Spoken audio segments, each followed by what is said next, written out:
Hare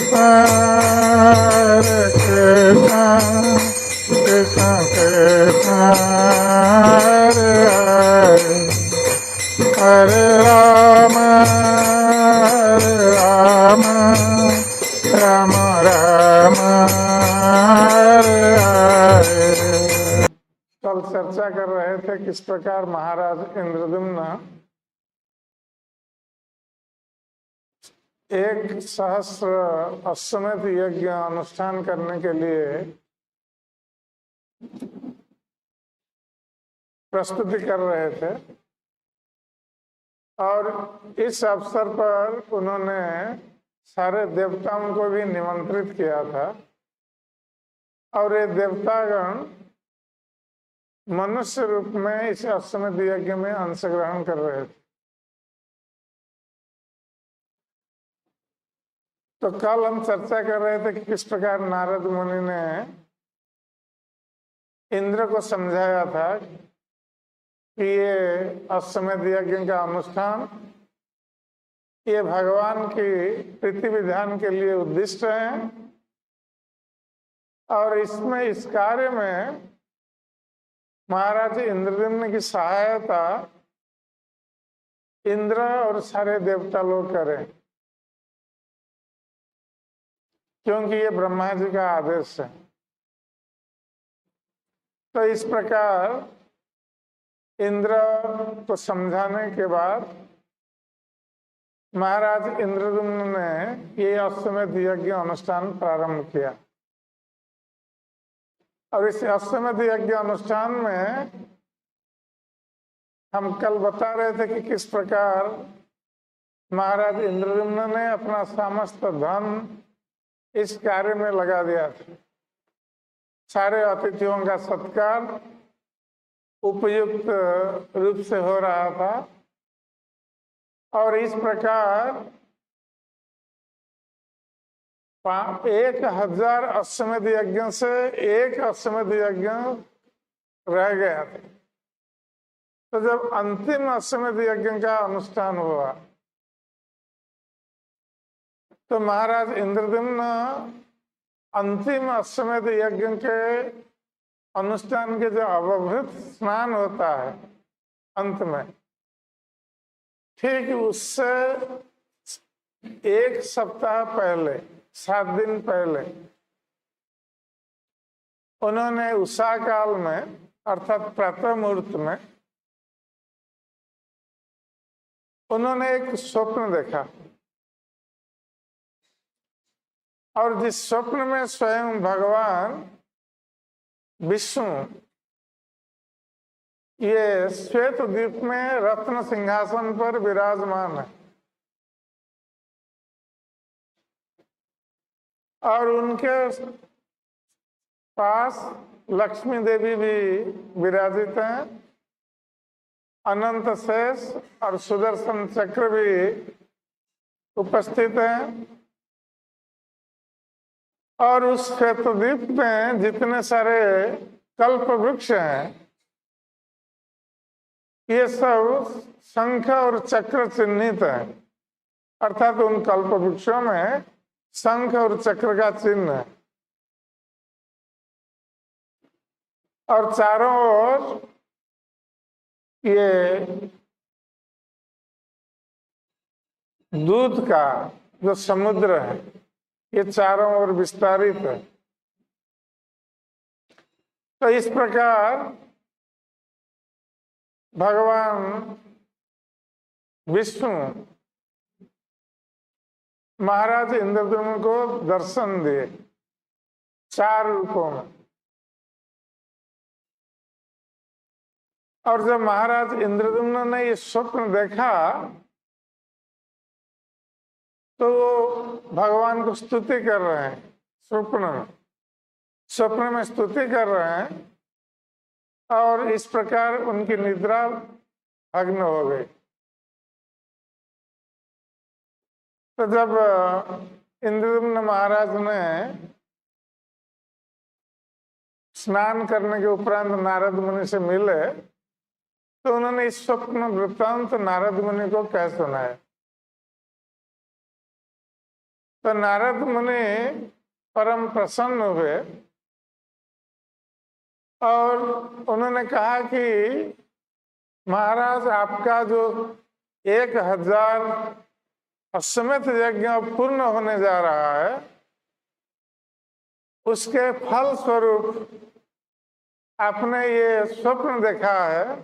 और उषा काल में जो स्वप्न, यदि भगवान विष्णु का कोई स्वप्न देखता है तो उसका फल 10 दिन के भीतर वो प्राप्त हो जाता है। अब अश्वमेध यज्ञ अनुष्ठान समाप्त होने के लिए 7 दिन का समय बाकी था। तो नारद मुनि ने कहा कि अब भगवान आप पर कृपा करने के लिए अवश्य आविर्भूत होंगे, इसलिए आप निश्चिंत रहिए कि आपको ये अश्वमेध यज्ञ का फल तुरंत प्राप्त होने वाला है। तो महाराज इंद्रद्युम्न आश्वस्त हुए और जब 7 दिन का समय व्यतीत हो गया, अवभृत स्नान के लिए महाराज इंद्रद्युम्न जा रहे हैं समुद्र के तट पर, जहां बिल्लेश्वर महादेव हैं। तो वहां समुद्र के तट पर अवभृत स्नान करने के लिए अपने पात्र मंत्रियों के साथ और वाद्य और संगीत के साथ वो जा रहे हैं अवभृत स्नान के लिए। तो उस समुद्र तट पर उनके जो सेवकगण पहले से उपस्थित थे, महाराज के अमृत स्नान की व्यवस्था करने के लिए, तो ये सेवकगण आकर महाराज इंद्रद्युम्न से कहते हैं कि महाराज, हम लोगों ने समुद्र के जल में एक अद्भुत दृश्य देखा और उस समुद्र के जल में एक दिव्य दारू वृक्ष जो भासमान अवस्था में समुद्र के तट पर स्थित है। उस दारू का अग्रभाग समुद्र के जल में है और मूल भाग तट पर है। और उस दारू में शंख चक्र का चिन्ह है। उस दारू से जो ज्योति निर्गत हो रही है, उससे बहुत दूर से व्यक्ति उसको देखकर आश्चर्यचकित हो जाता है। और उस वृक्ष की 4 शाखाएं भी हैं। तो जब महाराज इंद्रद्युम्न ने ये समाचार सुना तो उन्होंने नारद मुनि से पूछा कि ये जो दारू है, जैसे सेवकगण बता रहे हैं, ऐसा प्रतीत होता है कि ये कोई साधारण वृक्ष नहीं है, ये दिव्य वृक्ष है। तो इसका अर्थ क्या है? तो नारद मुनि ने बताया कि अब आपके अश्वमेध यज्ञ का फल आपको प्राप्त हुआ है। भगवान विष्णु स्वयं ये दारू के रूप में प्रकट हुए हैं और इसी दारू से वो चतुर्थ विग्रह के रूप में प्रकट होंगे। तो जब नारद मुनि ने इस प्रकार बताया तो महाराज इंद्रद्युम्न परम प्रसन्न हुए और अवभृत स्नान करने के पश्चात उनको आकाशवाणी सुनाई दी।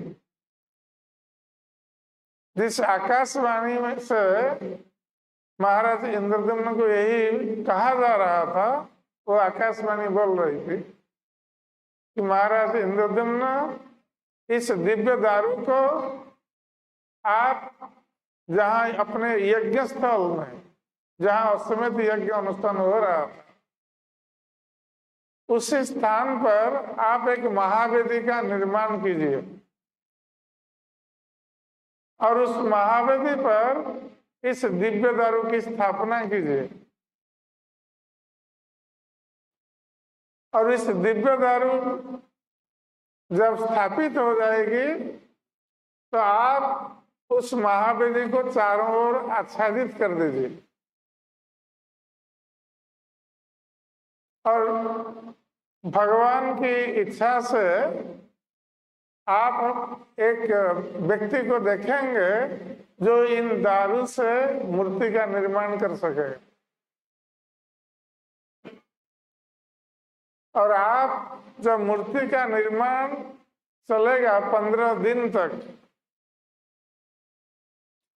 आप उस गृह से जहां दारू का मूर्ति निर्माण होगा उस महावेदी के चारों ओर बाहर आप संकीर्तन आरंभ कीजिए, क्योंकि जब भगवान की मूर्ति का निर्माण होगा उसका जो शब्द आएगा उस शब्द का सुनना सभी के लिए मंगलकारी नहीं है। जो उस शब्द को श्रवण करेगा उसका नरक में वास होगा। और इस प्रकार जब ये आकाशवाणी ने कहा तो महाराज इंद्रद्युम्न परम प्रसन्न हुए कि अब भगवान आविर्भूत होने जा रहे हैं और इतने दिनों की उनकी अभिलाषा, इतने वर्षों की उनकी अभिलाषा अभी पूर्ण होने जा रही है। तो महाराज इंद्रद्युम्न ने उस दारू को यज्ञ स्थल पर उन्होंने ले लिया और वहां एक मंडप निर्माण करके दारू की स्थापना की और उसको चारों ओर आच्छादित कर दिया। अब मूर्ति निर्माण के लिए जब वो सोच रहे थे तो उन्होंने देखा कि एक वृद्ध व्यक्ति हाथ में मूर्ति निर्माण के यंत्र लेकर वो खड़ा है और उस वृद्ध व्यक्ति ने कहा कि हम भगवान के विग्रहों का निर्माण कर देंगे, आप मुझे अनुमति प्रदान कीजिए। तो वस्तुतः भगवान स्वयं उस वृद्ध व्यक्ति के रूप में वहां आविर्भूत हुए थे और भगवान ने स्वयं अपनी मूर्ति का निर्माण भी किया। तो महाराज इंद्रद्युम्न ने उस वृद्ध व्यक्ति को उस मंडप के भीतर प्रवेश करने के लिए दिया और 15 दिन तक मूर्ति निर्माण का कार्य चलता रहा, बाहर संकीर्तन होता रहा।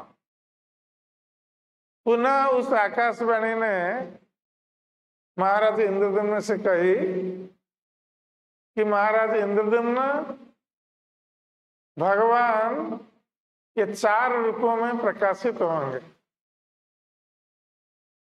भगवान विष्णु जगन्नाथ के रूप में, उनके भ्राता बलराम और लक्ष्मी देवी स्वयं सुभद्रा के रूप में प्रकाशित होंगे और उनके साथ साथ स्वयं भगवान का सुदर्शन चक्र दारू रूप में भी प्रकाशित होंगे। और जब ये मूर्तियों का निर्माण हो जाएगा तो आप उन मूर्तियों का दर्शन ऐसे नहीं कर सकते। इन मूर्तियों के ऊपर आप उनके शरीर को वस्त्र द्वारा आवृत कीजिएगा और वस्त्र द्वारा आवृत करके उनके शरीर में लेप लगाइए। उसके पश्चात उसमें आप रंग प्रदान करें। तो जगन्नाथ जी का रंग वो श्याम वर्ण का होगा, बलराम जी का रंग शुभ्र वर्ण का, शंख जैसा वर्ण, और देवी सुभद्रा का वर्ण ये कुमकुम वर्ण या अरुण वर्ण, और सुदर्शन का वर्ण ये रक्तीम वर्ण हो। और आप इन विग्रहों को इस प्रकार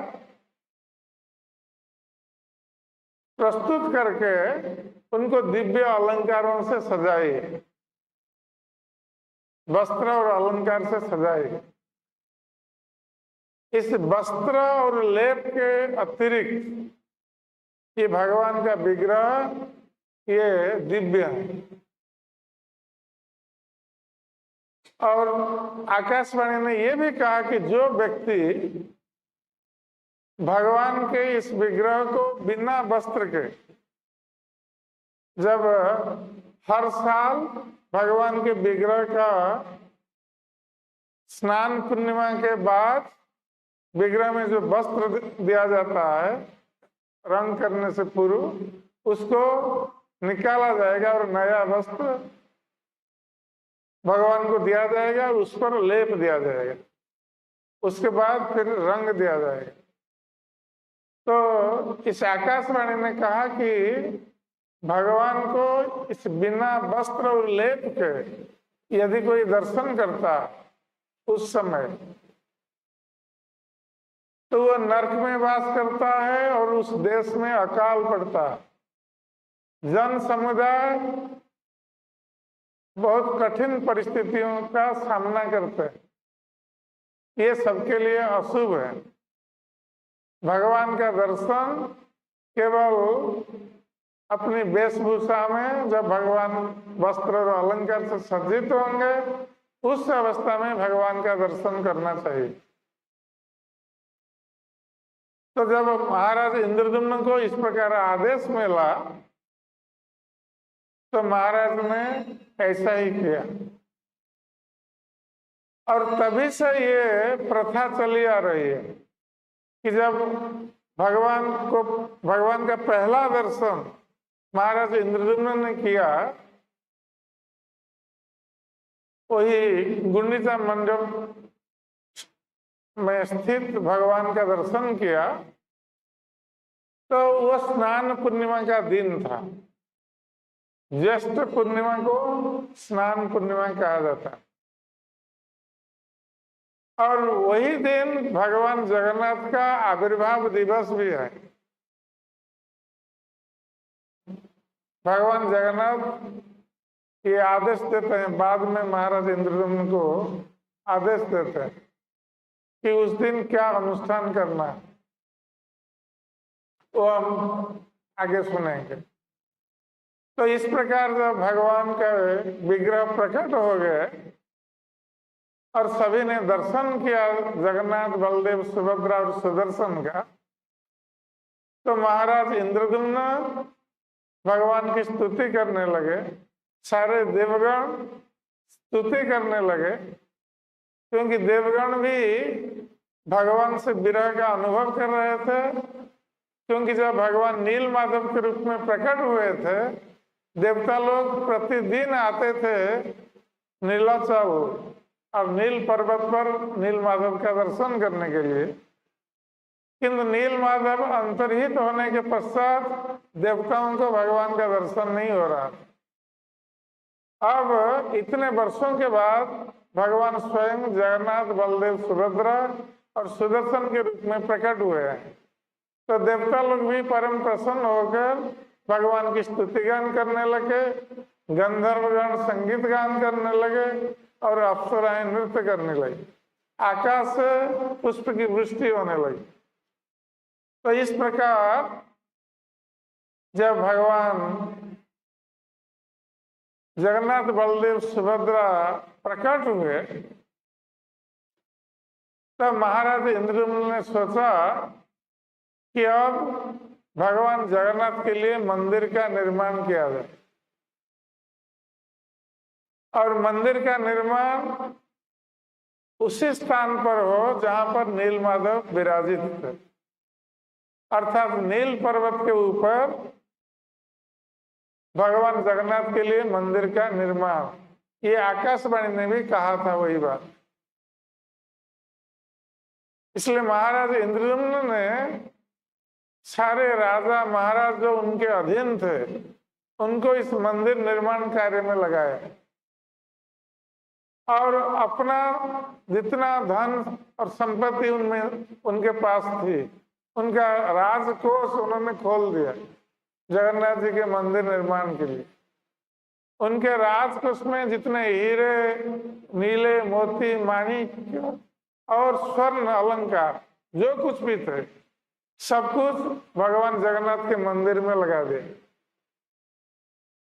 इस प्रकार भगवान जगन्नाथ का मंदिर निर्माण प्रारंभ हुआ और जब मंदिर निर्माण आधा तक हो गया तो उस समय महाराज इंद्रद्युम्न सोच रहे थे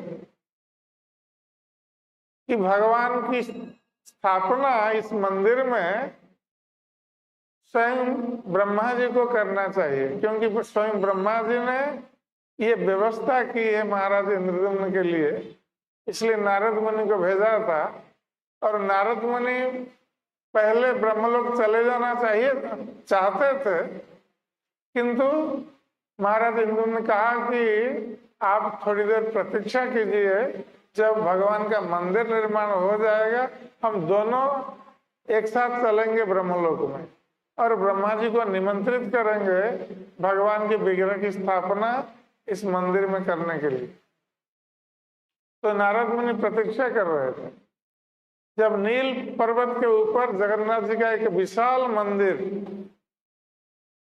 बहुत सुंदर और विशाल मंदिर निर्माण हो रहा था और आधा तक हो गया था, तो उस समय नारद मुनि के साथ महाराज इंद्रद्युम्न ब्रह्मलोक जाने के लिए उत्सुक हुए। तो महाराज इंद्रद्युम्न के पास एक पुष्पक विमान था जो मन की गति से चलने वाला था। तो नारद मुनि और महाराज इंद्रद्युम्न दोनों उस पुष्पक विमान में चढ़कर ब्रह्मलोक में जाकर पहुंचे।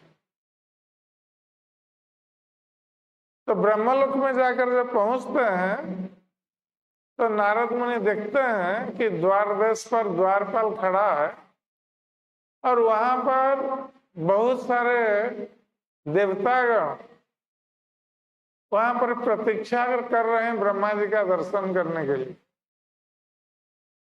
और कई दिनों से वो प्रतीक्षा कर रहे हैं, उनको अब तक अनुमति प्राप्त नहीं है ब्रह्मा जी का दर्शन करने के लिए। द्वारपाल ने उनको रोक करके रखा। तो जब नारद मुनि इंद्रद्युम्न को लेकर पहुंचे तो द्वारपाल ने नारद मुनि को प्रणाम किया, क्योंकि द्वारपाल नारद मुनि को जानता था ये ब्रह्मा जी के पुत्र हैं, इसलिए उनको प्रणाम किया और उनकी स्तुति की। द्वारपाल ने कहा कि आपके बिना ब्रह्मा जी की सभा जो है वो शोभित नहीं होती, आप भीतर जा सकते हैं, आपके लिए कोई रुकावट नहीं है। तो नारद मुनि ने कहा कि मेरे साथ ये महाराज इंद्रद्युम्न मर्त्यलोक से आए हैं, ये परम विष्णु भक्त हैं और जीवन मुक्त अवस्था को प्राप्त है। ये ब्रह्मा जी को भगवान की स्थापना के लिए निमंत्रण देने आए। तो द्वारपाल ने कहा कि आप भीतर जाइए, ब्रह्मा जी से मिलिए और आप स्वयं महाराज इंद्रद्युम्न के लिए अनुमति की भिक्षा कीजिए। यदि ब्रह्मा जी अनुमति दे देते हैं तो आप महाराज इंद्रद्युम्न को लेकर जा सकते हैं। तो इंद्रद्युम्न भी वहीं द्वार पर खड़े रहे। नारद मुनि भीतर गए, ब्रह्मा जी को प्रणाम किया। उस समय ब्रह्मा जी की सभा में नृत्य गीत चल रहा था, भगवान का गुणगान हो रहा था। तो नारद मुनि ने ब्रह्मा जी को प्रणाम किया और उनसे बताया कि महाराज इंद्रद्युम्न आए हुए हैं आपको निमंत्रित करने के लिए, भगवान की स्थापना के लिए। तो ब्रह्मा जी ने इंगित से नारद मुनि को बताया कि उनको ले आओ भीतर। तो नारद मुनि आए और महाराज इंद्रद्युम्न को भीतर लेकर गए। तो महाराज इंद्रद्युम्न ने ब्रह्मा जी को प्रणाम किया और ब्रह्मा जी ने पूछा कि आप किस लिए मेरे पास आए हुए हैं। यद्यपि ब्रह्मा जी जानते थे कि महाराज इंद्रद्युम्न किस लिए आए हुए हैं, फिर भी उन्होंने पूछा महाराज इंद्रद्युम्न से। तो महाराज इंद्रद्युम्न ने कहा कि आप तो अंतर्यामी हैं, हमारे अंतर की बात को जानते हैं। भगवान आपकी कृपा से हमें दर्शन देने के लिए प्रकट हुए हैं चतुर्धा मूर्ति के रूप में, और आपके आदेश से हमने ये अश्वमेध यज्ञ 1,000 अश्वमेध यज्ञ का अनुष्ठान भी किया। अब भगवान जगन्नाथ के लिए मंदिर निर्माण कार्य चालू है और हम चाहते हैं कि आप स्वयं जाकर भगवान की स्थापना उनके मंदिर में करें। तो ब्रह्मा जी ने कहा कि महाराज इंद्रद्युम्न, आप यहाँ आते हुए अनेक युग व्यतीत हो चुके हैं, एक मनवंतर समाप्त हो चुका है। एक मनवंतर का समय होता है 71 दिव्य युग। तो ये हमारे जिस प्रकार सत्य, त्रेता, द्वापर, कल, ये 4 युग हैं। 4 युगों का समय जब मिल जाता है एक दिव्य युग होता है, और ये एक दिव्य युग का समय होता है 43,20,000 वर्ष। और इस प्रकार 71 दिव्य युग होने पर एक मनवंतर,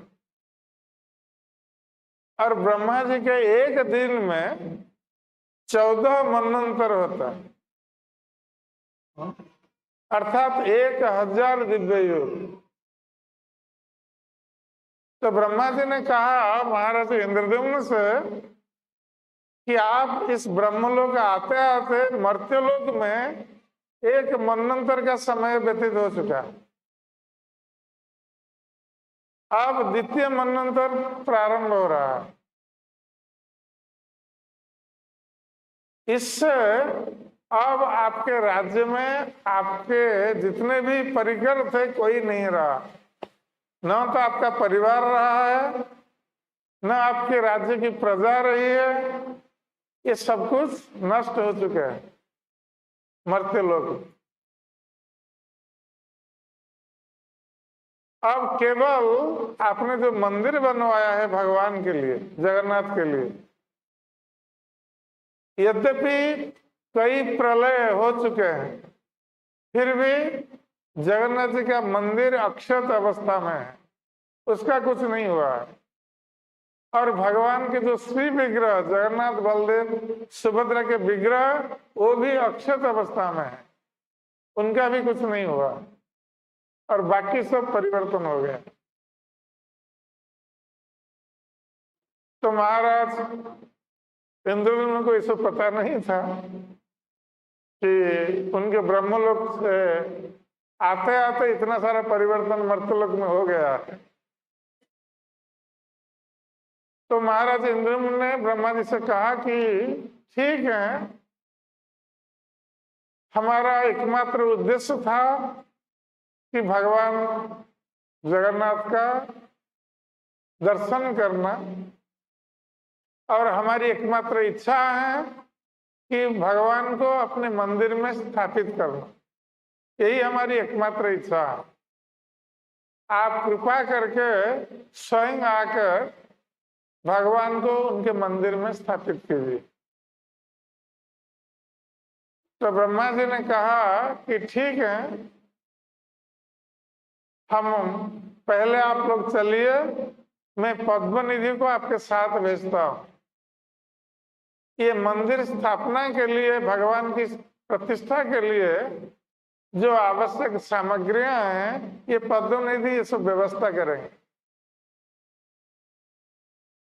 इसके साथ साथ जब ब्रह्मा जी इस प्रकार कह रहे थे महाराज इंद्रद्युम्न से, तो उसी के बीच दुर्वासा मुनि आकर पहुंचे ब्रह्मा के पास और उन्होंने कहा कि ये देवतागण और ये अधिकारीगण कई दिनों से, कई वर्षों से ये प्रतीक्षा कर रहे हैं आपका दर्शन करने के लिए, और वो द्वार पर खड़े हैं। तो ब्रह्मा जी समझ गए कि दुर्वासा मुनि क्या कहना चाह रहे हैं। तो उन्होंने कहा कि ये देवतागण स्पर्धा भाव रखते हैं महाराज इंद्रद्युम्न के प्रति। महाराज इंद्रद्युम्न ये कोई साधारण व्यक्ति नहीं है, ये देवताओं से भी श्रेष्ठ व्यक्ति है। ये जीवन मुक्त अवस्था को प्राप्त है और ये परम विष्णु भक्त है।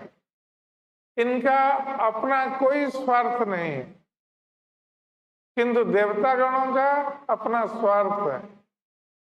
ये भोग के पीछे दौड़ते हैं। इसलिए ऐसे व्यक्ति, महान विष्णु भक्त से स्पर्धा करना ये उनके लिए उचित नहीं है। ठीक है, आप उनको भीतर ले आइए। तो देवतागण सब आए भीतर। उनके सामने ब्रह्मा जी ऐसा बोल रहे थे देवताओं के सम्मान। तो उन्होंने देवताओं को आदेश दिया कि अब आप लोग सभी महाराज इंद्रद्युम्न के साथ जाइए मर्त्यलोक में, और भगवान के मंदिर में, भगवान के विग्रह की स्थापना में जो सेवा की आवश्यकता है, आप लोग मनुष्य रूप में महाराज इंद्रद्युम्न की सहायता कीजिए। और मैं पीछे आ रहा हूं भगवान की स्थापना के लिए। तो इस प्रकार ब्रह्मा जी ने देवताओं को आदेश दिया और महाराज इंद्रद्युम्न को आश्वस्त किया कि वो आ रहे हैं। तो महाराज इंद्रद्युम्न वहां से लौटकर आए ब्रह्मलोक से। जब मर्त्यलोक में आकर पहुंचे नीलाचल में, तो उस समय उन्होंने देखा कि उनका परिवार का तो कोई है नहीं, न उनका राज्य है, न प्रजा है, न वो राजन्य वर्ग जो जिन लोगों ने उनकी सहायता की थी मंदिर निर्माण के लिए, कोई नहीं है। किंतु मंदिर निर्माण संपूर्ण हो गया। महाराज इंद्रद्युम्न को ये शंका थी कि मंदिर निर्माण समाप्त हुआ है या नहीं,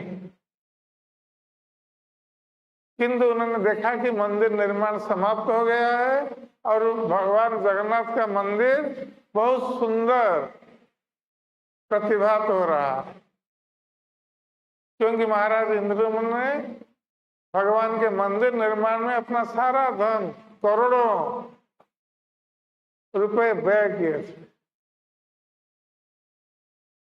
और ये चारों ओर मंदिर की जो ज्योति है चारों ओर प्रकट हो रही थी,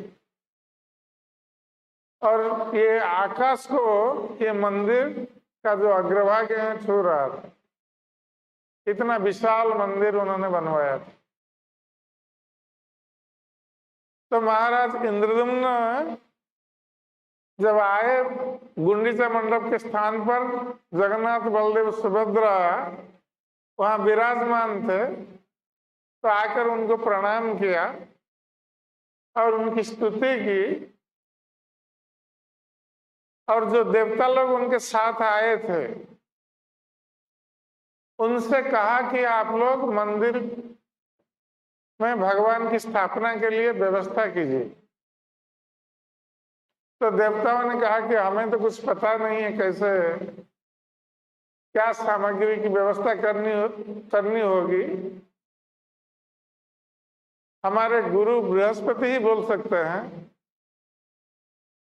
तो उस समय पद्मनिधि, जिसको ब्रह्मा ने भेजा था, उन्होंने कहा कि आप चिंतित मत होइए, जो भी सामग्रियों की आवश्यकता है मैं सारी सामग्रियों की व्यवस्था करता।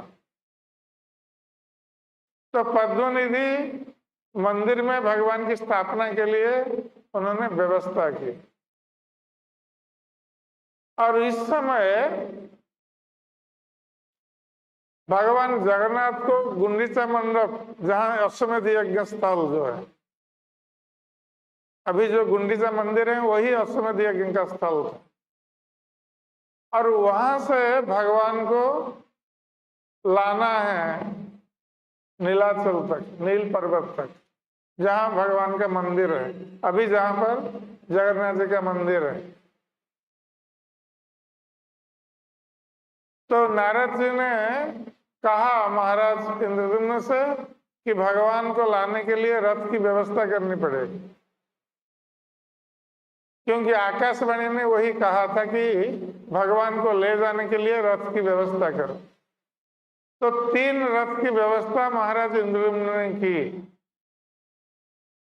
और सर्वप्रथम जो रथ यात्रा, ये गुंडीचा मंदिर जो अश्वमेध यज्ञ स्थल है, वहां से नील पर्वत जहां जगन्नाथ जी का मंदिर है वहां तक पहली रथ यात्रा हुई। तो रथ में बिठा करके जगन्नाथ जी को यहाँ नील पर्वत तक लाया गया, उत्सव के साथ, नृत्य कीर्तन और उत्सव के साथ जगन्नाथ जी को लाया गया।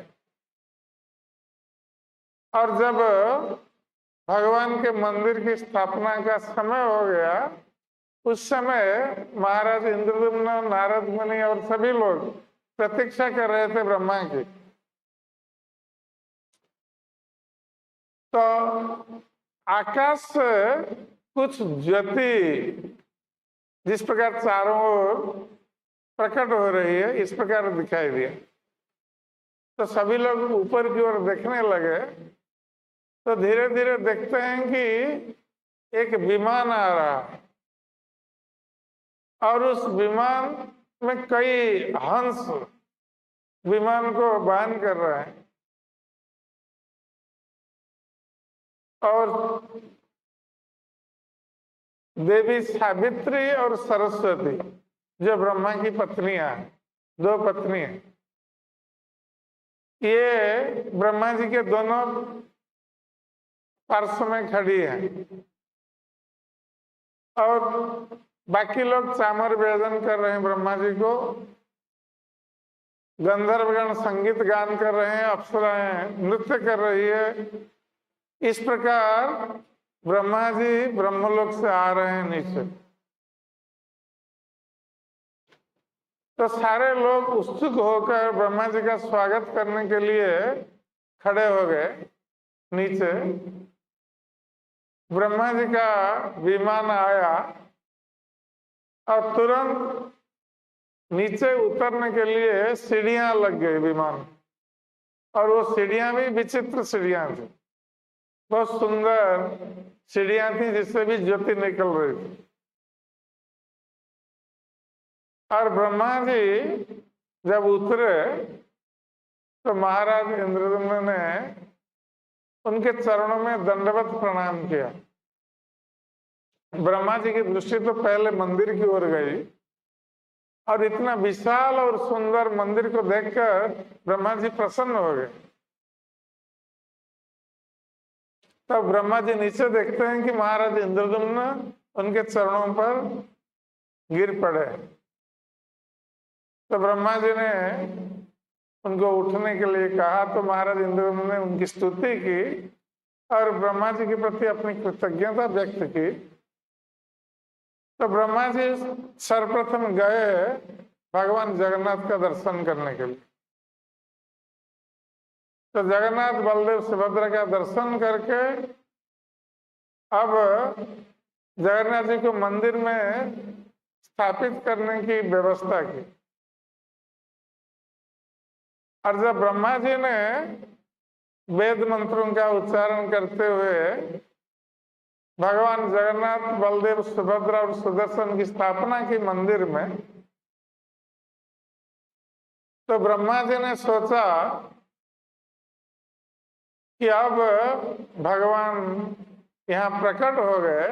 पहले नील माधव के रूप में प्रकट हुए थे, अब जगन्नाथ बलदेव सुभद्रा के रूप में प्रकट हुए। किंतु भगवान जगन्नाथ बलदेव सुभद्रा की मूर्ति दारू से बनी है और इनको दारू ब्रह्म भी कहा गया है। तो साधारण लोग भगवान में ये मूर्ति ज्ञान करेंगे, दारू ज्ञान करेंगे, लकड़ी के बने हुए ज्ञान करेंगे। इसलिए ब्रह्मा जी ने भगवान का मंत्र उच्चारण करते हुए भगवान को प्रकट करने का प्रयत्न किया।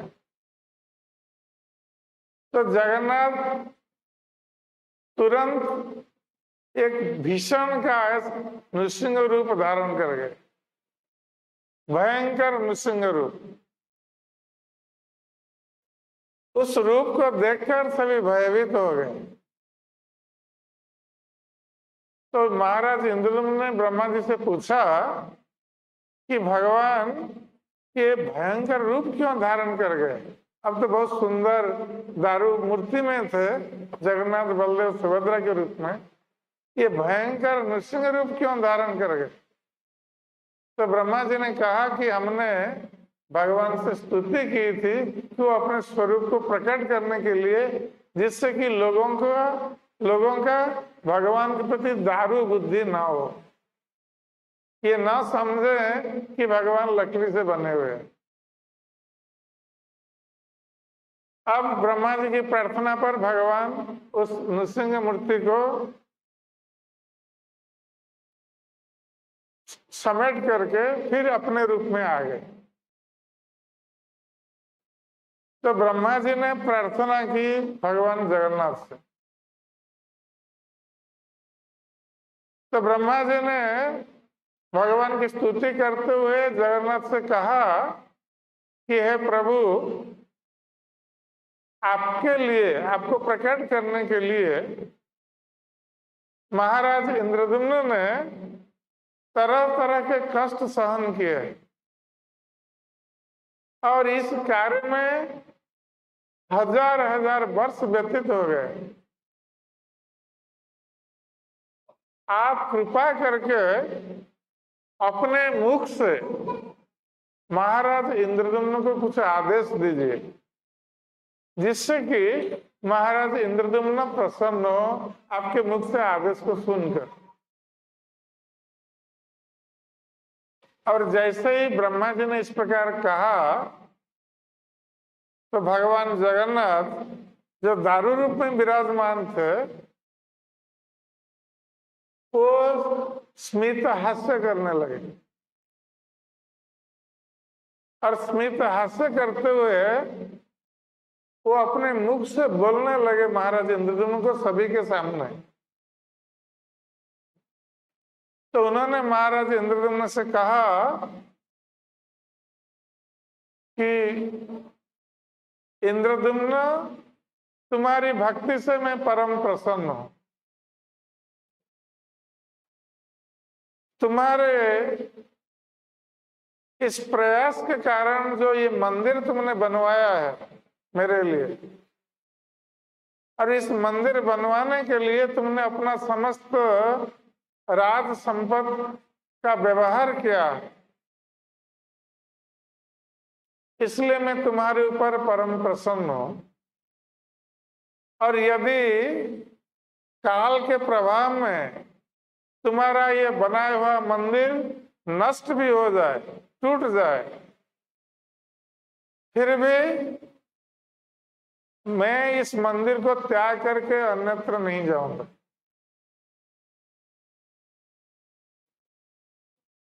यद्यपि भविष्य में ये मंदिर टूट जाए और दूसरा कोई व्यक्ति, दूसरा कोई राजा इस मंदिर को पुनः बनवाए, फिर भी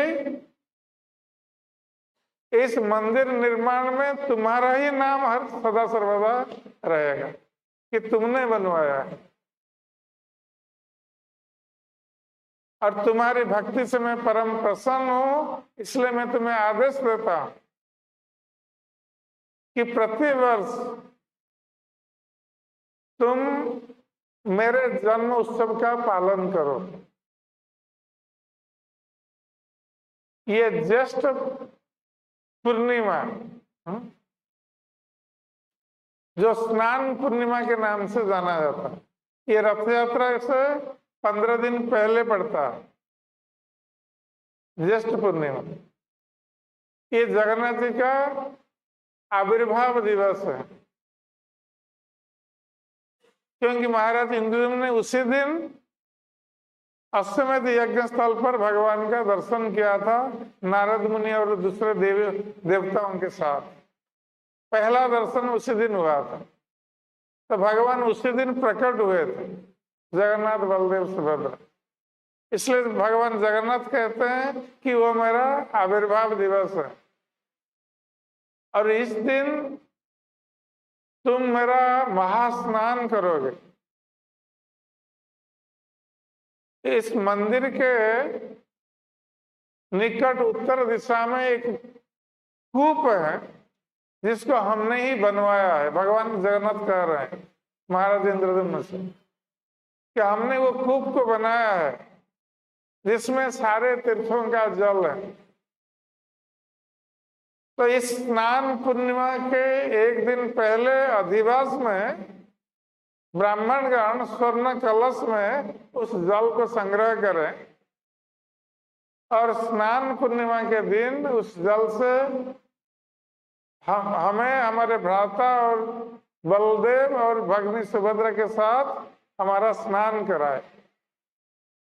और इस स्नान उत्सव का जो दर्शन करेगा वो संसार बंधन से सदा के लिए मुक्त हो जाएगा। ये भगवान जगन्नाथ का आशीर्वाद है। और पुनः भगवान जगन्नाथ ने कहा कि स्नान पूर्णिमा के बाद जो 15 दिन का समय है, उस समय में हमारे शरीर से वस्त्र आदि निकाल करके, लेप आदि निकाल करके हमें पुनः नए वस्त्र और लेप देना है। और उस समय कोई दर्शन जिस प्रकार नहीं कर सकता, क्योंकि उस अवस्था में हमारा दर्शन जीव के लिए अशुभ है। और यह कार्य भगवान को नया वस्त्र देकर उनके शरीर को, दारू शरीर को आवृत करना और लेप लगाना और चित्र करना, तो ये कार्य भगवान जगन्नाथ ने कहा महाराज इंद्रदेव से कि हमारा जो प्राचीन सेवक है विश्वावसु, जो सबर सेवक था जगन्नाथ जी का, नील माधव की सेवा कर रहा था,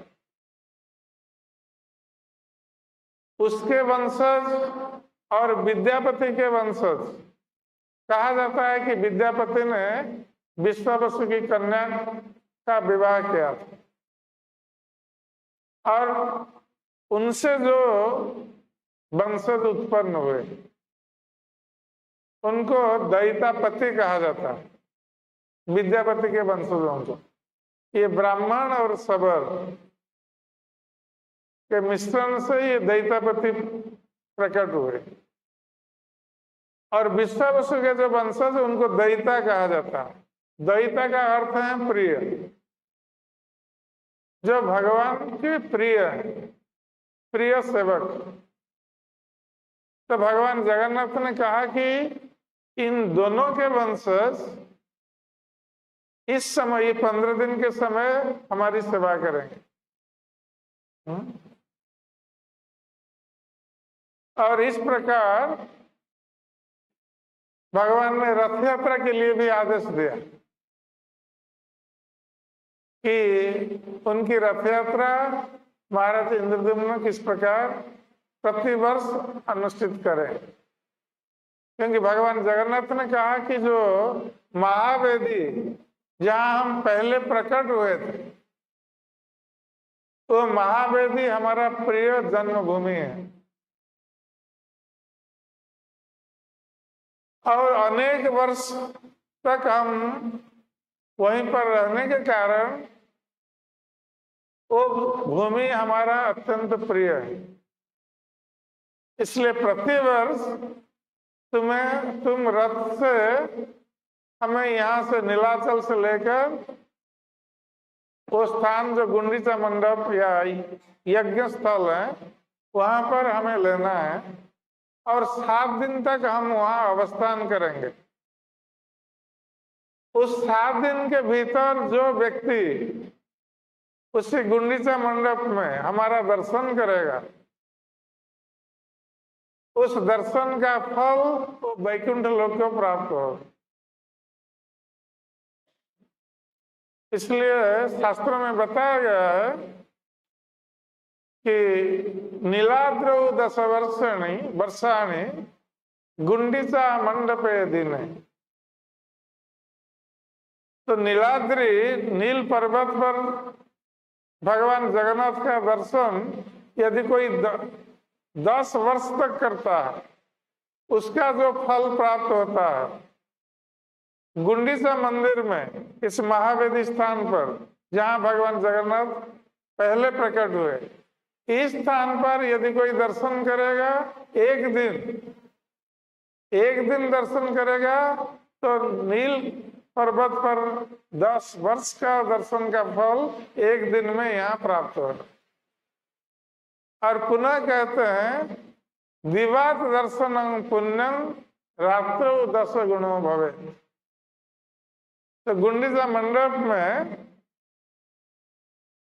दिन से रात का दर्शन और 10 गुण अधिक फल देने वाला।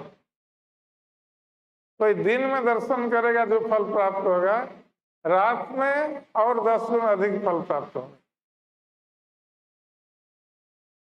तो इसलिए गुंडीचा मंडप में भगवान जगन्नाथ का दर्शन बहुत महत्वपूर्ण और शुभ बताया गया, क्योंकि वो भगवान की जन्मभूमि अर्थात वृंदावन है। भगवान जब रथ में जाते हैं अपने जन्मभूमि वृंदावन, तो गुंडीचा मंडप में जगन्नाथ जी का दर्शन वृंदावन में कृष्ण दर्शन जैसा, और नीलाचल पर जगन्नाथ जी का दर्शन ये द्वारका दर्शन। द्वारका में जिस प्रकार ऐश्वर्य है भगवान का, तो ये ऐश्वर्य में भगवान जगन्नाथ वहां नीलाचल में रहते हैं, किंतु गुंडीचा मंदिर में माधुर्य भाव है, वृंदावन का भाव है। वहां भगवान को अति निकट से आप दर्शन कर सकते हैं। नीलाचल में बहुत दूर से दर्शन करना पड़ता है जगन्नाथ जी। तो इस प्रकार भगवान जगन्नाथ ने महाराज इंद्रद्युम्न को आदेश दिया और महाराज इंद्रद्युम्न ने भगवान के आदेश के अनुसार हर तरह की यात्रा विधि का पालन किया। और एक राजा थे जिनका नाम गाल था। जब महाराज इंद्रद्युम्न गए थे ब्रह्मलोक में और ये मंदिर खाली था, जगन्नाथ जी का मंदिर, वो एक राजा थे जिनका नाम गाल था। उन्होंने अधिकार कर लिया था उस मंदिर को और उस मंदिर में माधव की दारू मूर्ति प्रतिष्ठा की थी। किंतु जब महाराज इंद्रद्युम्न आए, उन्होंने उन दारू मूर्ति को हटा करके दूसरे मंदिर में रख दिया और इस मंदिर में जगन्नाथ जी की स्थापना की। तो ये गाल राजा जो हैं बाद में महाराज इंद्रद्युम्न की शरण में आए और महाराज इंद्रद्युम्न ने उनको जगन्नाथ की व्यवस्था देखने के लिए कहा था। तो तभी से ये जगन्नाथ जी की जो पूजा अर्चना और यात्रा विधि भगवान के बताए हुए मार्ग पर ये पालन किया जा रहा। जय जगन्नाथ स्वामी की जय। श्री जगन्नाथ बलदेव सुभद्रा महारानी की जय। महाराज प्रभुपाद जी महाराज की, गौर भक्त वृंद की, निताय गौर प्रेमानंद।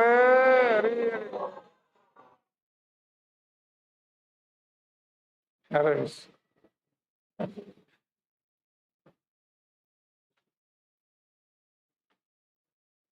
और बहुत सारी कथा हैं किंतु 3 दिन पर्याप्त नहीं है। ये जगन्नाथ जी के आविर्भाव कथा हमने कही। ऐसे भक्तों के साथ जगन्नाथ जी की बहुत सारी लीलाएं, और जो भी भक्त जो भी कामना करता है जगन्नाथ जी उसको पूरा कर देते हैं। तो एक भक्त की लीला हमने तो कही थी गणपति भट्ट की, ऐसे बहुत सारे भक्तों की लीलाएं हैं। तो आज तो हमारा समय हो गया, इसलिए हम कह नहीं सकते। हरे कृष्ण। हाँ, प्रश्न ले सकते। भक्तों को प्रश्न पूछने का अवसर है। आपको 3 दिन की कथा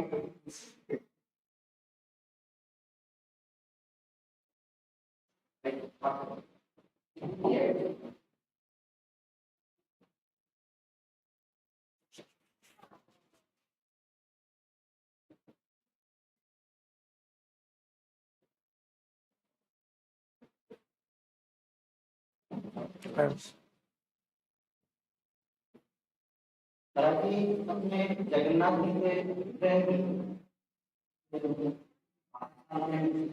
करते हैं वो पूरे शहर की सबकी लाइफ करते हैं। हाँ, तो ये व्यवस्था है। ये 12 साल में नहीं है। जगन्नाथ के विग्रह जो परिवर्तन होता है उसको नव कलेवर कहते हैं। कलेवर अर्थात शरीर और नव अर्थात नया। भगवान जगन्नाथ नया शरीर ग्रहण करते हैं, उनके विग्रह में परिवर्तन होता है। ये 12 साल में नहीं होता है। जिस वर्ष 2 आषाढ़ पड़ते हैं, आषाढ़ का महीना जैसे 2 मासी पड़ता है ना हर 3 साल में, तो जिस वर्ष 2 आषाढ़ पड़ेंगे उस वर्ष जगन्नाथ जी का नवकलेवर होगा। और नवकलेवर का जो विधान है वो इस प्रकार है कि जिस वर्ष नवकलेवर होगा तो भगवान जगन्नाथ के सेवकगण ये व्रत रखते हुए एक मंगला देवी का मंदिर है, वहां जाते हैं। वहां यज्ञ अनुष्ठान होता है और वो उपवास रहकर देवी से प्रार्थना करते हैं, ये बताने के लिए कि जगन्नाथ जी के विग्रह के लिए दारू कहाँ से प्राप्त होंगे, लकड़ी कहाँ से प्राप्त होंगे। तो लकड़ी को दारू कहा जाता है। और वो देवी स्वप्न में बताती है कि इस दिशा में जाने पर जगन्नाथ जी के लिए ये वृक्ष मिलेगा, इस दिशा में जाने पर बलदेव के लिए वो वृक्ष मिलेगा, इस दिशा में जाने पर सुभद्रा के लिए मिलेगा। ये सब देवी स्वयं स्वप्न में बताती है सेवकों को। और वो जो दारू है, वृक्ष है, वो नीम का वृक्ष होना चाहिए। नीम के वृक्ष से चंदन की सुगंध आती होगी। ऐसा वृक्ष भगवान के विग्रह के लिए उपयुक्त माना जाता है। कि नीम का वृक्ष है, उससे चंदन की सुगंध आती है, और उस वृक्ष में शंख चक्र चिन्ह दृष्टिगत होता है। तो जिस नीम वृक्ष में चंदन की सुगंध और उसमें शंख चक्र चिन्ह होते हैं, वो वृक्ष भगवान के दारू के लिए उपयुक्त माने जाते हैं। और उस वृक्ष पर कोई पक्षी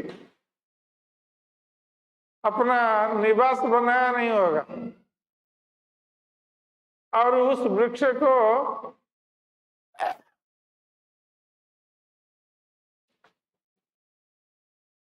उसकी देखभाल करने के लिए नाग सर्प भी उसके पास रहता हो, कि दूसरे लोग उस वृक्ष में नहीं चढ़ेंगे, इसलिए सर्प उसके पास रहता। तो इस प्रकार का वृक्ष दारू के लिए उपयुक्त माना गया है। तो देवी ऐसे वृक्षों को बताती है किस दिशा में जाने पर कहाँ पर ये वृक्ष प्राप्त हो। तो सेवकगण जाते हैं उस दिशा में अलग अलग ग्रुप में, दल होकर, और वहां जाकर जब ये दारू देखते हैं जैसे देवी बताती है, तो वहां पर फिर यज्ञ अनुष्ठान होता है और दारू को काटा जाता है, और उस दारू से एक छोटा सा रथ बना करके उस दारू को प्रोसेशन में लाया जाता है पूरी,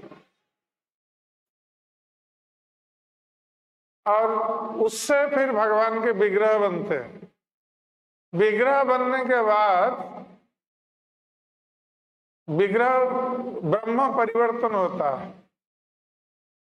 तो उसका नियम है कि रात में ये जो विद्यापति और विश्ववसु के वंशज हैं, दैतापति, वही लोग ये कार्य करते हैं। तो कुछ चुने हुए लोग मंदिर के भीतर प्रवेश करते हैं और पूरा मंदिर अंधकार कर दिया जाता है, सब लाइट बुझा दी जाती है रात के समय, और ये कार्य कोई देख नहीं सकता। और जो इस कार्य को करते हैं ब्रह्म परिवर्तन का कार्य, वो आंखों में पट्टी बांध देते हैं, वो देख नहीं सकते।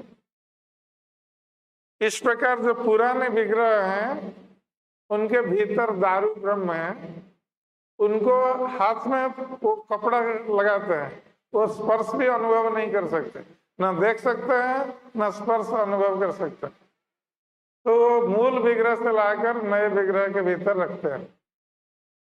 ये रात्रि के अंधकार में होता है ये कार्य। तो इस प्रकार भगवान का नव कलेवर होता। हरे कृष्ण।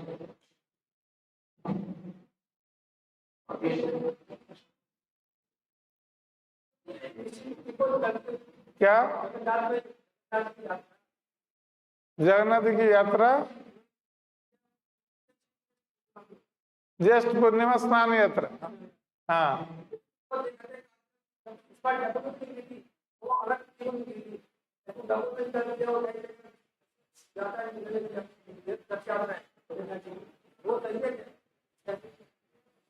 हम समझा नहीं कि क्या बता रहे।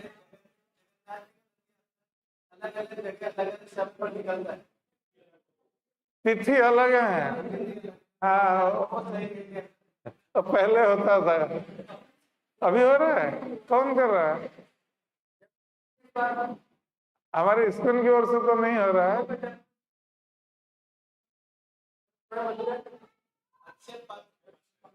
ओ इस्कन नहीं है, ओ इस्कन नहीं है। इस इस्कन पहले पहले करते थे इस्कन में, अभी बंद कर दिया गया।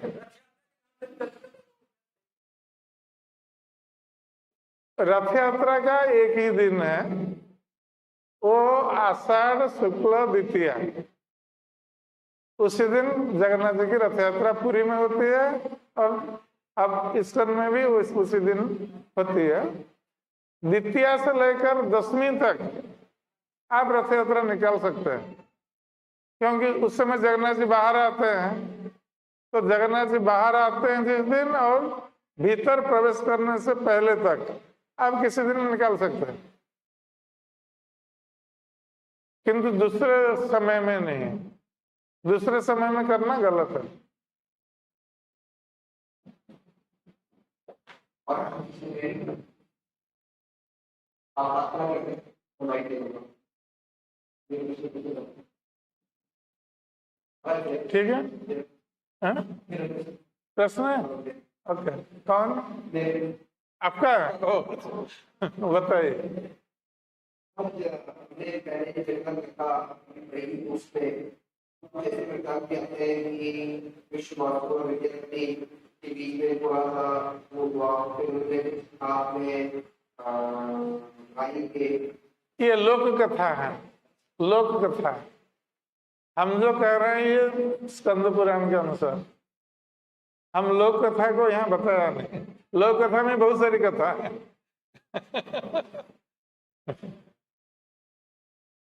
लोक कथा में ये भी है कि विषयवसु की कन्या को विद्यापति ने विवाह किया था। ये लोक कथा में, शास्त्र में नहीं।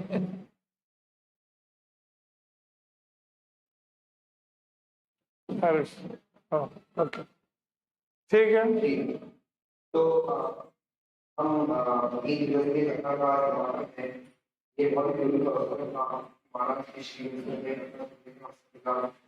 हम अपने बात पर खड़े रखिए, हमारा जीवन धन्यवाद करेंगे। बोलिए हरे कृष्णा हरे कृष्णा कृष्णा कृष्णा हरे हरे।